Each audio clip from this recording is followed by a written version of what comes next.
Kembali di Kompas Siang, Saudara. Penyelidikan dilakukan polisi terkait kasus penembakan yang dilakukan seorang tersangka kasus narkoba terhadap Direktur Tahanan dan Barang Bukti Polda Gorontalo. Polisi menyebutkan aksi penembakan bermula dari adanya cekcok antara terduga pelaku dengan korban.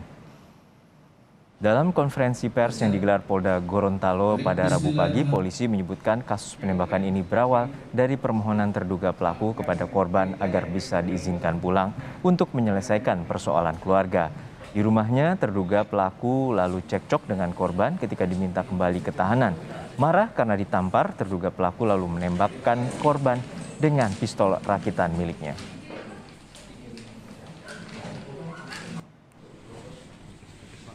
Pada saat korban mengatakan kepada petugas jaga akan membawa pelaku selama 15 menit. Selanjutnya korban dan pelaku mendatangi tempat tinggal pelaku di Jalan Mangga RT 2 RW 5 Kelurahan Wangubotu, Kecamatan Dungi, Kota Gorontalo. Selanjutnya sekitar pukul 4.00 RPY ini merupakan adik kandung korban yang berada di dalam kamar mendengar adanya suatu suara adu mulut di ruang tamu yang ternyata berasal dari suara antara korban dan pelaku. Pada saat adu mulut, AKBP Beni korban ini menampar dan menempeleng pelaku, dan pada saat itu pelaku meminta ampun dengan kalimat, "Pak Beni, ampun, ampun komandan." Setelah meminta ampun, pelaku membanting handphone milik AKBP atau milik korban. Melihat situasi semakin ribut, RPY, adik kandung si pelaku, pergi ke dapur untuk mengambil minum. Dan sekembali dari dapur, RPY melihat secara langsung bahwa pelaku menodongkan senjata api rakitan dan menembak korban sebanyak 1 kali yang mengakibatkan korban meninggal dunia.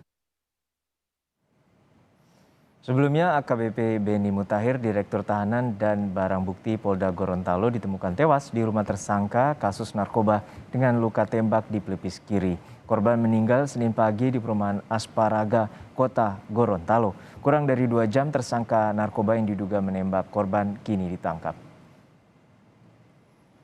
Informasi lebih lengkap kita sapa jurnalis Kompas TV Hence Tumilar di Gorontalo. Hence, bagaimana kronologi tersangka ini bisa dibawa pulang oleh Direktur Tahanan dan Barang Bukti Polda Gorontalo, dan apa alasannya hingga diizinkan untuk pulang ke rumah? Baik Juno dan juga saudara, sebagaimana yang disampaikan oleh Kabid Humas Polda Gorontalo pada keterangan pers yang disampaikan pada sejumlah jurnalis di Gorontalo pada pagi tadi, bahwa korban awalnya menerima pengaduan atau pengaduan kepada dari tersangka bahwasanya ada persoalan keluarga yang harus diselesaikan di rumah pelaku atau tersangka.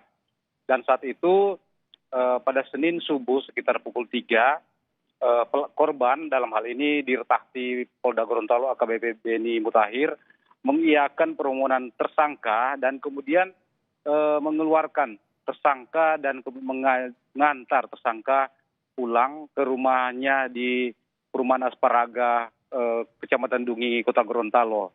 Dengan perjanjian waktu yang diberikan oleh korban, dalam hal ini Dirtakti, hanya 15 menit untuk menemui keluarga dan akan menyelesaikan persoalan sebagaimana yang dia mohonkan kepada korban.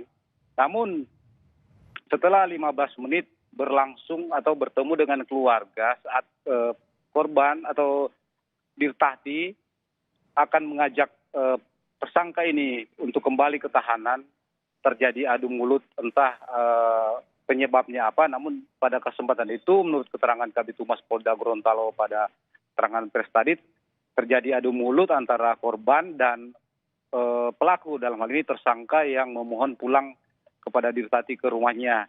Dan dari adu mulut tersebut, korban dalam hal ini Dirtakti sempat menampar tersangka ini dan kemudian terjadilah cekcok dan berakhir dengan penodongan senjata api rakitan dan menembak kepala korban hingga meninggal dunia di tempat. Dan dari kasus ini, polisi dalam penyelidikan yang dilakukan menyatakan bahwa korban dalam hal ini AKBP Beni Mutahir menyalahgunakan wewenang dengan pelanggaran disiplin dan kode etik Polri, di mana mengeluarkan atau membawa tahanan di luar tahanan Polda Gorontalo tanpa izin penyidik atau pengadilan atau atasan dari AKBP Beni Mutahir tersebut. Dan dari penyidik dinyatakan korban ini melanggar kode etik Polri dan 7 anggota lainnya yang saat itu melakukan penjagaan di tahanan Polda Gorontalo. Untuk kasus penyalahgunaan atau kode etik yang dilakukan oleh korban, saat ini untuk penyidikannya dari Propam Polda Gorontalo telah dihentikan karena korban sudah meninggal dunia. Sementara 7 personil lainnya yang diduga terlibat dalam memberikan izin dan membawa pulang tersangka ke rumahnya ini masih dalam proses penyidikan dan akan digelar oleh Propam Polda Gorontalo, kemudian akan dibawa ke sidang majelis kode etik Propam. Juno. Baik, Hence, untuk saat ini apakah polisi juga menyebutkan apakah ada dugaan pihak lain yang terlibat dalam kasus penembakan ini? Baik, ada dugaan lain yang terlibat di sini. Memang ada, polisi menetapkan 2 tersangka lain, yaitu adik korban, dalam hal ini